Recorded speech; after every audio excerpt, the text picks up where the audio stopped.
So I'm giving the floor to Senator Nasan. Thank you, Mr. Chairman. Now, Mr. Chairman, I have only 3 basic questions. Each of the questions will lead to the next question. I would like to ask what the relationship is on the ground nung present na implementing agencies natin. No? I'm talking about PDEA, yung Philippine National Police, and of course yung Dangerous Drugs Board. So, what I will do is, Ronald, no? Since ikaw yung, by the way, congratulations. Since you are the most visible, I will ask you, nagkikita-kita ba kayong tatlo or your representatives? Is there a mechanism para nagko-coordinate kayong tatlo? Isama na natin yung NBI, si Director Dante, no? Sir, Your Honor, as far as the Director of PDEA is concerned, almost in a daily basis, nagtitext kami, nagtatawagan, or minsan sa akin po siya nag-breakfast, Your Honor. At palagi kami nag-uusap. Sir? Sino nagbabayad ng breakfast? Ako po, Your Honor, dahil sa White House ko po siya nag-breakfast. Okay. So, okay lang. I will ask you. Yes, sir. Okay. Dahil ang agenda natin dito, ang number 1 sa agenda, yung creation ng Presidential Anti-Drug Authority. Ibig sabihin, baka may pagkukulang yung present setup natin. Kaya, ito ngayon ang proposal on the table. That will be my last question actually. So, Ronald, itong history nitong drug problem natin, gusto ko lang susugin. No? Dahil kung hindi natin alam kung saan tayo nanggaling, natin malaman kung saan tayo pupunta. Di ba? Okay. Hindi naman ito yung natulog tayo kagabi. Paggising natin kanina, ngayong umaga, biglang may drug problem na tayo. Di ba? Oh. So, ito yung actually continuation ito ng kwentuhan namin ni Senator Pacquiao na hindi ito nangyari overnight. Correct? Ito ay, siguro, we must all assume responsibility for this. Dahil ayaw ko naman pumunta ron sa sisihan na naman, no? Oh. So, ito yung pinagsama-sama na epekto ng parang napabayaan. No? But having said that, without finger-pointing, I would like to state na every administration na maalala natin had an opportunity to do something about this. Is that an accurate statement? Yes, Your Honor. So, nandito ngayon. We are at the stage where we have a drug problem and it is your job, it is our job, our duty and responsibility to help each other address this problem. Second point. We are not taking any position here, no? Pero ang ibig sabihin nito, yung dinatnan nitong kasalukuyang administrasyon, hindi naman ito yung pag-upo ng kasalukuyang administrasyon, iba na yung pulis, iba na yung PDEA, iba na yung Dangerous Drugs Board, iba na yung nasa NBI. Yeah. You are still underpaid, undermanned, and poorly led. You are discovering that now. Na yung hanay natin, from top to bottom, yung katabi mo pala, reportedly is a cuddler of the syndicates. Is that an accurate statement? Very accurate, Your Honor. Okay. Having said that, no, I'm not justifying your actions, no? Tama yung sinabi ni Senator Grace. Diba? There's no excuse, no, for the taking of human life, no, through illegal, unlawful means. Pero ibang usapan yan, no? So, ang punto rito, we have to go through this painful stage. Kailangan magdaan tayo rito, no? Until mataasan natin yung sahod ng police and all agencies involved, no? Madagdagan yung manpower nila at siguruhin na yung mga leader nila down to the lower ranks are dedicated, honest, competent. Is that a fair statement? Very fair statement, Your Honor. Okay. So, tanggapin na, I hope we will get over this. Because, ito naman yung caveat dyan. Pag nataasan na yung sahod, nadagdagan na yung manpower, at nalinis na natin yung hanay natin, ng mga, alam mo na, may mga elemento na hindi karapat-dapat magsuot ng uniforme, wala na tayong excuse. Is that a fair statement?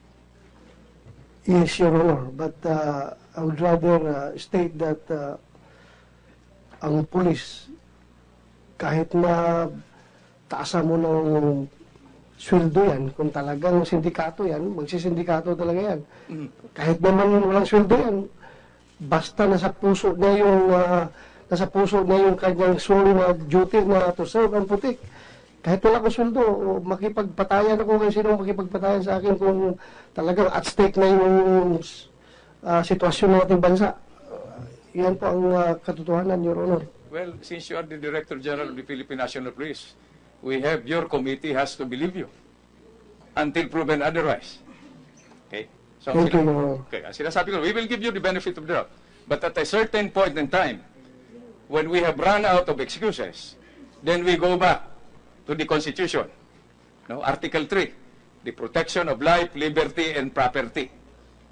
Okay? That's our primary. Yung Bill of Rights.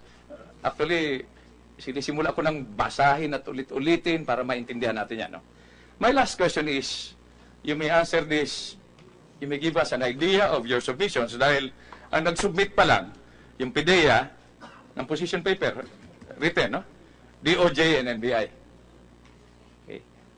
You can articulate your position, no? Describe it, para we can put it on record.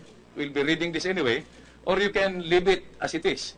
But again, second-guessing our chairman, we will expect the same submissions from every resource person that is appearing before this committee. Yes, Your Honor. We have our copy of our inputs and we'll submit that later, Your Honor. Okay, is that the same for DDB, Secretary Rojas? Meron kayong submission dito eh? Hindi. DDB, no submission. We have submitted, sir. You have submitted? Yes, sir. Well, we don't have it in front of us. Anyway, We have not received your position paper. We sent it by email, sir, and hard okay, copy. sir. Secretary Rojas, you want to articulate or give us a bird's eye view of your submission on, doon na lang muna, no? We have been advised to the chairman na everything will emanate from the restructuring of our anti-drug crusade. So, can you describe to us what you submitted? As far as Senate Bill number 3 lang is concerned. Sir, first of all, we appreciate the efforts of the Committee on Public Order and Dangerous Drugs, especially Chairman Senator Panfilo Lacson, for inviting us over. And this would be a good opportunity for us to explain our policies and procedure and our submissions to the committee. First, in general, we support the proposal to have a PRADA or anti-drug agency, basically merging the PDEA and the Drug Enforcement Agency. At in this case, mas mabilis po sir yung action. Dahil right now, before the Dangerous Drugs Board can implement and draft a policy, we still have to meet the board of about 17 members. Then we have to discuss before we have the final policy and to be implemented by the law enforcement agencies. So, In short, yes, sir. I just want to, Mr. Chairman, no? So, Secretary Rojas, no? What you are implying is, padaanin na natin to sa technical working group, pag-usapan natin yung mga conflicting provisions, and then we come up with a first draft. That's right, sir. But basically, you agree with the creation of the PRADA. Yes, sir. We only have some minor suggestions, but basically, in general, we submit to the proposal. Mr. Chairman, can I go to PIDEA? Yes, Your Honor. You agree? Well, we appreciate the intention and purpose of Senator Soto for the creation of the Presidential Anti-Drug Authority or PRADA. However, we strongly believe that it's more prudent to retain the present setup and just strengthen PDEA and name as the lead agency and name Presidential Drug Enforcement Authority.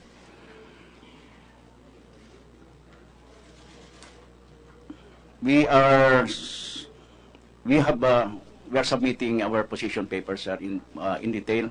But may I just mention some salient feature of these suggestions that we are submitting. On Section 1, the name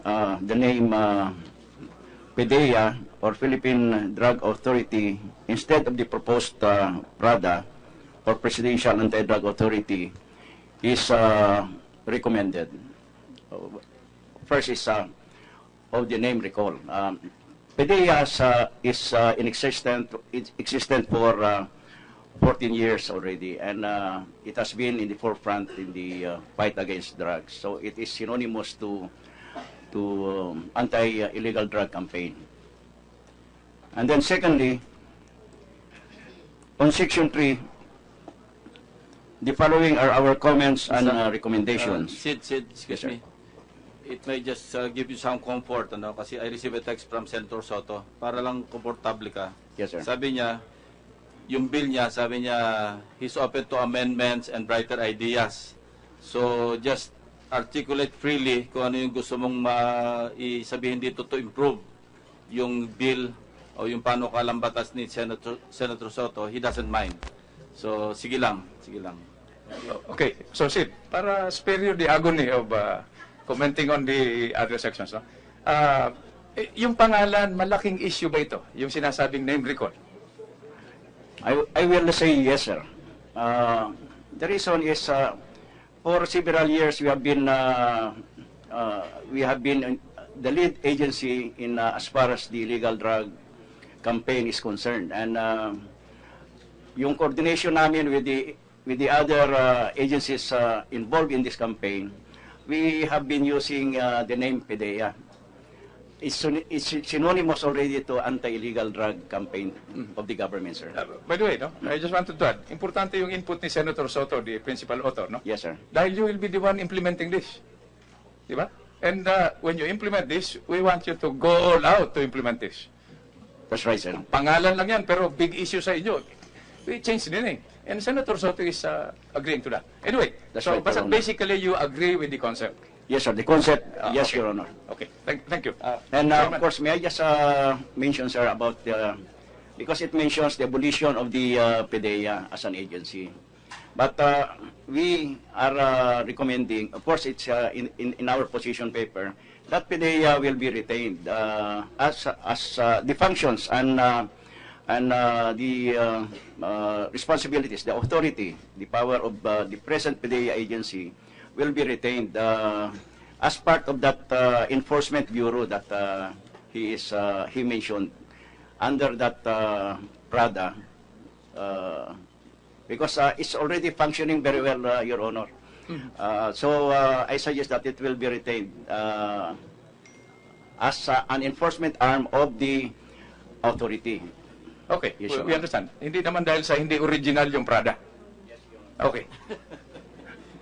Kidding. Now, Mr. Chairman, let me go to Director Dante and Yusek Erickson. No?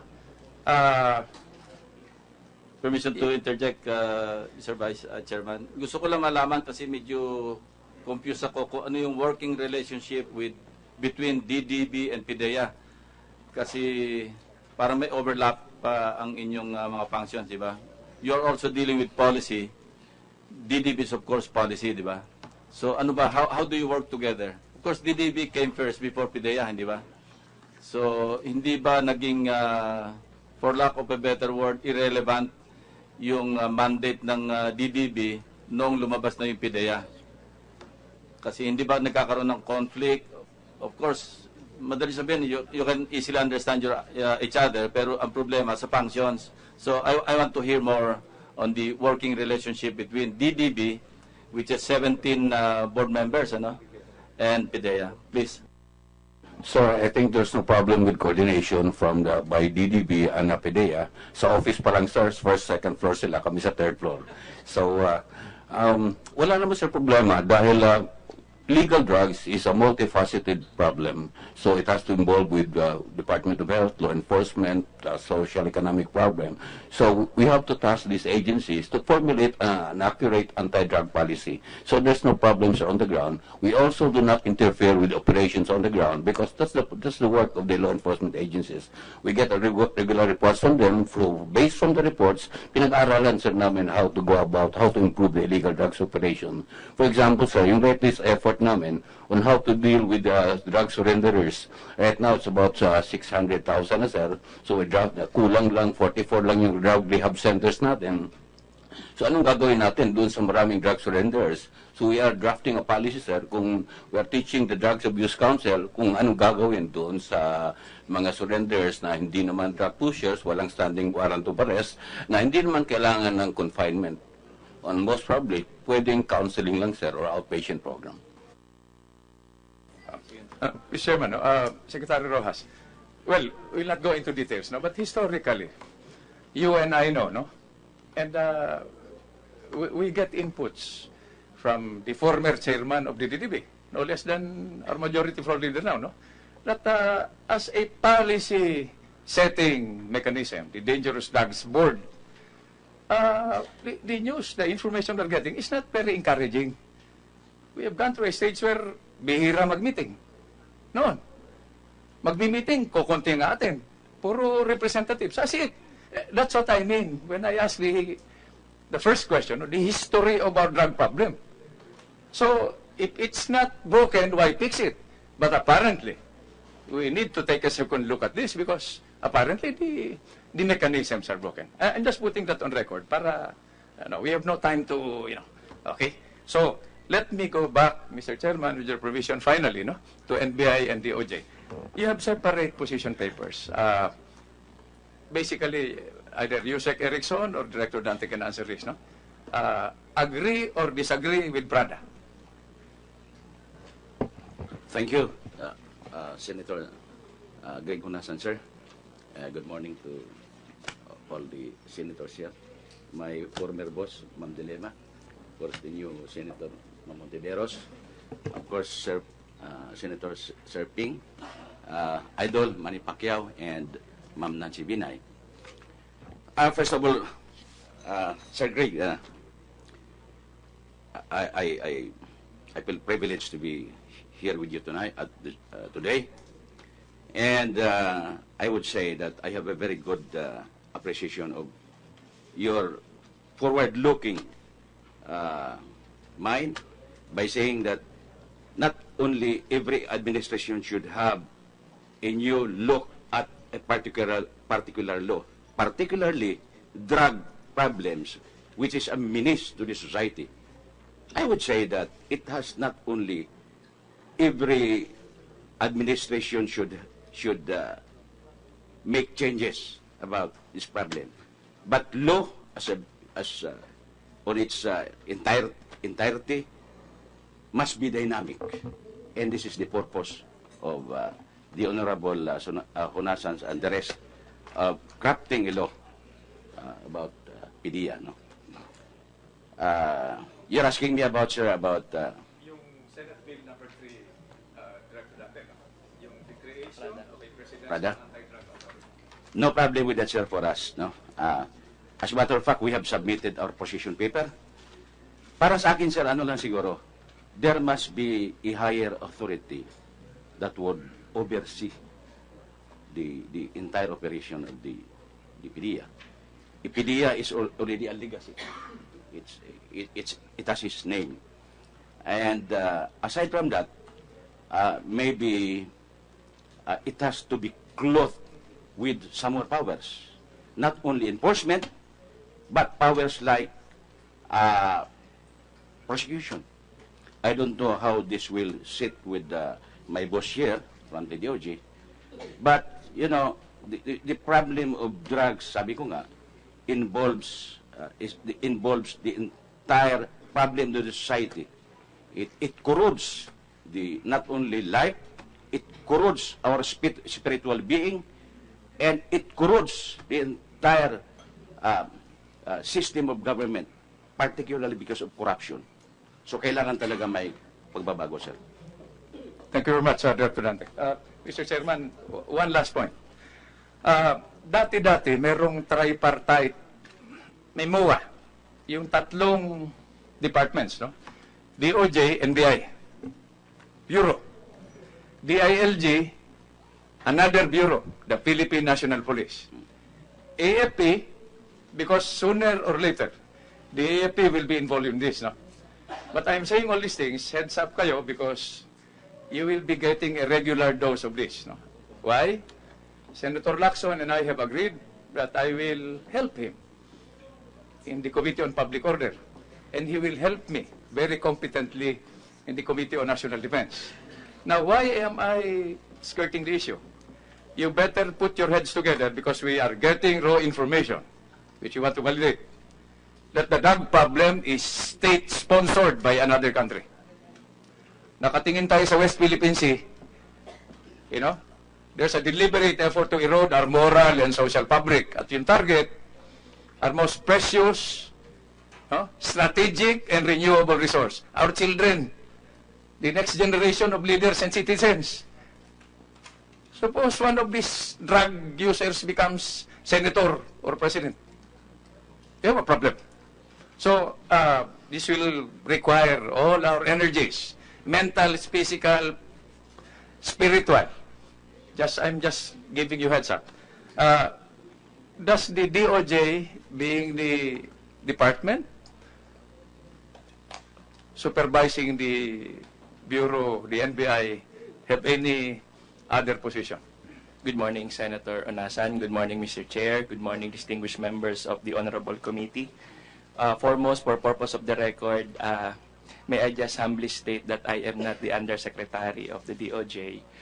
There is no appointment issued yet. I'm just a member of the transition team representing Secretary Aguirre, just for the purpose of the record. Because without an appointment, the presumptive is only a presumptuous. So we just want to state that for the record.